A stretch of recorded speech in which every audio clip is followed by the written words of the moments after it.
ஆண்டவராய் இயேசு கிறிஸ்துவின் நாமத்தினாலே இந்த நாளிலே உங்களுக்கு என்னுடைய வாழ்த்துக்களை தெரிவித்துக் கொள்கிறேன்.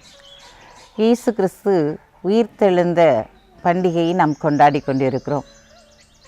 இயேசு இந்த நாளிலே நமக்காக இந்த உலகத்திற்கு வந்தார், நமக்காக மரித்தார், நமக்காக மீண்டும் வருவார் என்று சொல்லி நாம் எதிர்பார்ப்போடு காத்திருக்கிறோம்.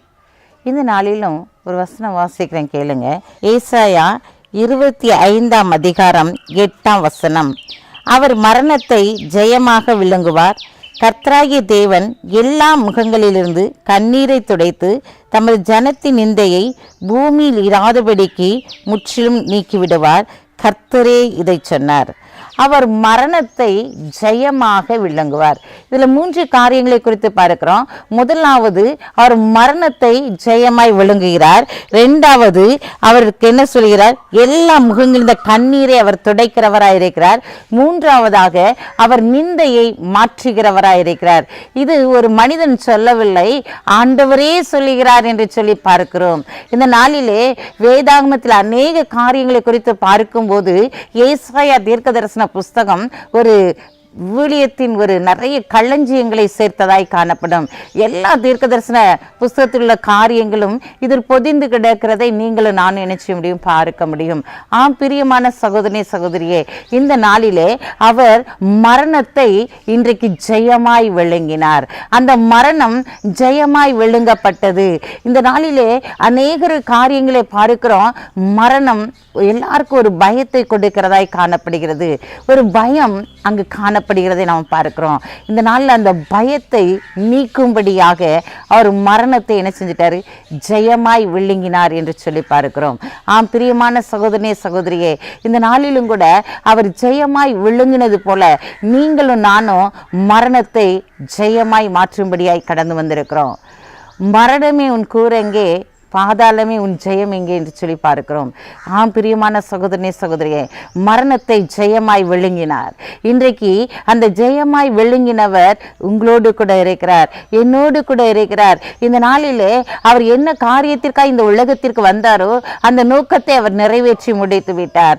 அந்த நோக்கம் நிறைவேற்றப்பட்டது. இந்த நாளிலே அவர் உயிர்த்தெழவில்லையானால் இந்த நாளிலே கிறிஸ்தவர்கள் என்று சொல்லுவதற்கு நாம் ஒன்று சொல்லவே முடியாது. ஏன்னா அவர் மரணத்தை ஜெயமாய் விழுங்கினதுனாலே, அவர் இந்த உலகத்திலே நமக்காய் பாடுபட்டதுனாலே நாம் ஜெயமாய் வாழும்படியான காரியத்தை கர்த்தர் கொடுத்திருக்கிறார். அவர் இந்த ஜெயத்தை எப்படி கொடுத்தார்? பாவத்திலிருந்து, சாபத்திலிருந்து, வியாதியிலிருந்து நமக்கு ஜெயத்தை கொடுத்து விட்டார். அந்த காரியத்தை அத்தனை அவர் என்ன செய்தார்? விழுங்கினார் என்று சொல்லி நாம் வாசிக்கிறோம். பிரியமான சகோதரனே சகோதரியே, இந்த நாட்களிலே அவர் மரணத்தை ஜெயமாய் விழுங்கினபடியினாலே உங்களுடைய கண்ணீரை அவர் துடைக்கிறவராய் இருக்கிறார். உங்களுடைய கண்ணீரை துடைத்து அவர் உங்களுடைய நிந்தையை அவர் மாற்றி போடுகிறவராய் இருக்கிறார். அவர் நமக்காக அடிக்கப்பட்டார், நமக்காக நொறுக்கப்பட்டார். இந்த நாளிலும் அந்த ஆண்டவர் இன்றைக்கு உங்களுக்கு பார்த்து சொல்கிறார், உன் கண்ணீரை நான் துடைக்கிறவராய் கடந்து வந்திருக்கிறேன், உன் கவலைகளை மாற்றுகிறவராய் கடந்து வந்திருக்கிறேன். ஏன்னா நான் மரணத்தை ஜெயமாய் விழுங்கிட்டேன், அதனால இன்றைக்கு உன்னுடைய கண்ணீர் துடைக்கப்பட போகிறது. இந்த நாளில் உன்னுடைய நிந்தையை நான் மாற்றிப்பட போகிறேன். அதனாலதான் அவர் தெளிவா சொல்றாரு பாருங்க, ஜனத்தின் நிந்தையை பூமியில் இராதபடிக்கு முற்றிலும் நீக்கிவிடுவார். ஜனத்தின் நிந்தையை முற்றிலுமாய் அவர் நீக்கிவிடுவார். பிரியமான சகோதரனே சகோதரியே, இந்த நாட்களிலே சிலுவை சின்னம் என்பது அந்த நாட்களில் ஒரு சாபமாய் காணப்பட்டது. இந்த நாட்களில் நந்திக்கப்பட்டு அவமானப்படுத்தப்பட்டு கொண்டே இருக்கிறேன்னு சொல்லுகிறாயா? இன்றைக்கு அந்த சிலுவையில் உன்னுடைய நிந்தையை ஆண்டவர் மாற்றி போடுகிறார், உன்னுடைய வேதனையை மாற்றி போடுகிறார். அந்த உயிர் தெழுந்த கிறிஸ்துவின் வல்லமை உனக்குள்ளாய் இந்த நாளிலே கடந்து வருகிறது. அந்த வல்லமையின் கிரியைகள் உங்களுடைய குடும்பத்திற்காய் கடந்து வருகிறது. அவர் இன்றைக்கு ஜெயமாய் விழுங்கி உன் கண்ணீரை துடைத்து உன்னுடைய நிந்தையை அவர் மாற்றுகிறார். இது ஒரு மனிதன் சொல்லவில்லை, இதை கர்த்தரே சொன்னார் என்று சொல்லி நாம் வேதத்திலே வாசிக்கிறோம். பிரியமான சகோதரனே சகோதரியே, இந்த நாளிலே நாம் கிறிஸ்துடையவர்களாய் காணப்படும் போது ஆண்டவர் நம்முடைய வாழ்க்கையிலே அற்புதங்களை செய்கிறவராக இருப்பார். அந்த உயிர்த்தெழுந்த வல்லமை, அந்த உயிர்த்தெழுந்த தேவன் உனக்குள்ளாய் வாசம் பண்ணும் போது நீங்க அவருக்குள்ளாய் வாசம் பண்ணுகிறவர்களாய் காணப்படுங்க. வாசிக்கிறேன், கேளுங்க. 1 யோவான் 5:12 குமாரனை உடையவன் ஜீவனை உடையவன், தேவனுடைய குமாரன் இல்லாதவன் ஜீவன் இல்லாதவன். குமாரனை உடையவன் ஜீவனை உடையவன். குமாரன் இல்லாதவன் எப்படிப்பட்டவனா? ஜீவன் இல்லாதவன் என்று சொல்லி பார்க்கிறோம். ஆம் பிரியமான சகோதரனே சகோதரியே, குமாரனை உடையவன் இன்றைக்கு இயேசு கிறிஸ்து அந்த உயிர்த்தெழுந்த வல்லமை, அவர் எனக்காக மரித்தார், எனக்காக இந்த நாளில் உயிர்த்தெழுந்தார் என்கிற ஒரு அஸ்திபாரம் உனக்குள்ளாய் காணப்பட வேண்டும். இந்த நாட்களிலே அவர் உனக்காக பாடுபட்டபடியினாலே, அவர் நமக்காய் பாடுபட்டபடியினாலே இன்றைக்கு நாம் சந்தோஷமாய் வாழும்படியாக, சமாதானமாய் வாழும்படியான காரியத்தை ஆண்டவர் இந்த நாளிலே செய்திருக்கிறார். ஆம் பிரியமான சகோதரனே சகோதரியே, உனக்குள்ளாய் கிறிஸ்துவின் உயிர்த்தெழுதின் வல்லமை காணப்படுகிறதா? இன்றைக்கு அவர் உயிர் தெழுந்தபடியினாலே, உயிரோடு எழுந்தபடியினாலே இன்றைக்கு நீங்களும் நானும் ஆண்டவரை பற்றி போதிக்கிறவர்களாய் காணப்படுகிறோம், ஆண்டவரை பற்றி சொல்லுகிறவர்களாய் காணப்படுகிறோம். அந்த உயிர் தெழுதல் கிறிஸ்தவத்திற்கு ஒரு அஸ்திவாரமாய் காணப்படுகிறது. அந்த அஸ்திவாரமாகிய கண்மலையின் மேல நீங்களும் நானும் கட்டப்படும் போது அந்த ஆசீர்வாதத்தை பெற்றுக்கொள்ள முடியும். ஆம் பிரியமான சகோதரனே சகோதரியே, இந்த நாளிலே நீங்கள் கிறிஸ்துவை உடையவர்களாய் காணப்படுகிறீர்களா? இந்த நாட்களிலே நாம் அநேக நாட்கள் தேவனுடைய பாதத்திலே காத்திருந்து ஜெபித்திருப்போம். இந்த நாட்கள் ஆண்டவர் விரும்புகிற ஒரு காரியம், நீ ஜெபித்திருக்கிறாய் நல்லதுதான், என்னை தரித்திருக்கிறாயா? கிறிஸ்துவை தரித்தவர்களாய் நீங்கள் காணப்படுகிறீர்களா? யோசித்து பாருங்க. இன்றைக்கு அந்த காரியத்திலே அவரோடு கூட நீங்க ஐக்கியமா இருக்கும்போது, அவரோடு கூட இணைந்து இருக்கும்போது, அவரோடு கூட பேசிக்கொண்டு இருக்கும்போது அந்த உயிர்த்தெழுதலின் வல்லமை இந்த நாளிலே உங்களுக்குள்ளாய் கடந்து வரும். இந்த உயிர்த்தெழுதல் நாளிலே நீ கொண்டாடுகிற நாம் இன்றைக்கு கிறிஸ்துவை தரித்து கொண்டவர்களாய், அவருடைய மகிமையை தரித்து கொண்டவர்களாய் காணப்பட வேண்டும். ஆம் பிரியமான சகோதரனே சகோதரியே, அந்த நாட்களில் பார்க்கிறோம், எம்மாவுசுக்கு அவர் நடந்து செல்கிறவராய் காணப்படுகிறார். இயேசு கிறிஸ்துவை பற்றி அங்க பேசிக்கொண்டே போறாங்க.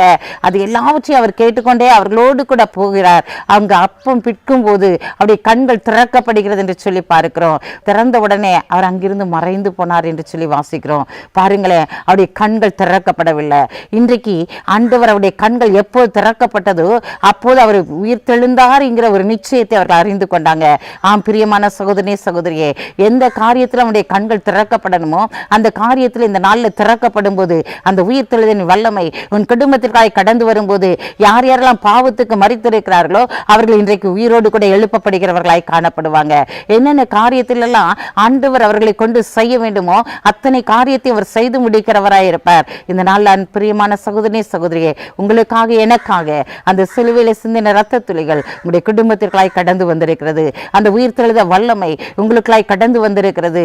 பஸ்கா பள்ளியாய் உங்களுக்காக எனக்காக அந்த சிலுவையில் தொங்கி அவர் மீண்டும் உயிரோடு எழும்பி இருக்கிற அந்த வல்லமை உங்களுடைய குடும்பத்திற்காய் கடந்து வந்திருக்கிறது. எதிலெல்லாம் உயிர் தள்ள வேண்டுமோ, எதிலெல்லாம் எழும்ப வேண்டும் என்று சொல்லி நினைக்கிறீங்களோ அந்த எழுப்புதல் இந்த நாளிலே அந்த உயிர் தெழுத வல்லமை மூலமாக உங்களுடைய குடும்பத்திற்காய் கடந்து வந்து ஆச்சரியத்தை செயல்படுத்த போகிறது. அவர் மரணத்தை ஜெயமாய் விழுங்கினது போல உங்களுடைய குடும்பத்திலும் சரி, உங்களுடைய தேசத்திலும் சரி, ஒவ்வொரு காரியத்திலும் தேவன் ஒரு மேன்மையை கொடுக்க போகிறார். இந்த நாளிலே அந்த மேன்மை பெற்றுக்கொண்டவர்களாக, அந்த உயிர் தெழுந்த வல்லமையின் மேல விசுவாசம் உள்ளவர்களாக, அவர் எனக்காக மரித்து உயிர் தெழுந்திருக்கிறார், மீண்டும் எனக்கு என்று வருவார் என்ற நிச்சயத்தோடு கூட என்னுடைய கண்ணீரை துடைத்து விட்டார், என் இந்த பூமியில் இராதபடிக்கு எடுத்து போட்டு விட்டார் என்று சொல்லி விசுவாச அறிக்கைத்து நாம் முன்னேறி செல்வோம். கண்களை மூடி செபிப்போம். அன்புள்ள ஆண்டவரே, இந்த நாளிற்காக உமக்கு நன்றி செலுத்துகிறோம் சுவாமி. இந்த நாளிலும் தகப்பனே, உடைய உயிர் தெழுந்த வல்லமையின் காரியங்கள் ஒவ்வொன்றும் உடைய பிள்ளையுடைய குடும்பத்திற்காய் கடந்து செல்வதாக. ஆம், நீர் மரணத்தை ஜெயமாய் விழுங்கி விட்டீரையா. மரணம் இன்றைக்கு ஆண்டவரே ஜெயமாய் விழுங்கப்பட்டது போல நாங்களும் ஒரு நாள் மரணத்தை ஜெயமாய் விழுங்கி ஆண்டவரே உடைய பரலோக ராஜ்யத்துக்குள்ளாய் பிரவேசிப்போங்கிற நிச்சயத்தை எங்களுக்கு கொடுத்திருக்கீங்க ஆண்டவரே. அதற்காக உமக்கு நன்றி செலுத்துகிற ஆண்டவரே. இந்த நாளிலும் அப்பாவும் துதிக்கிற சோதரிக்கிறையா அந்த உயிர் தெழுந்த வல்லமையினுடைய காரியங்கள் பரலோகத்தில் ஆண்டவரே எங்களுக்கு பொக்கிஷங்களை கொடுக்கிறதாய் காணப்படுகிறது ஆண்டவரே. எந்தெந்த ஜனங்கள் பாவத்திலே மரித்து போயிருக்கிறாங்களோ ஆண்டவரே அந்த காரியங்கள் அனைத்திலும் ஜெயத்தை கொடுத்து அப்பா இந்த நாள் அவர்களையும் உயர்த்தி நீர் கனப்படுத்தப்படுவதற்காக எமக்கு நன்றி செலுத்துகிறோம். உங்கள் நாமம் மட்டும் இயேசுவின் நாமத்தில் ஜெபிக்கிற நல்ல பிதாவே, ஆமென்.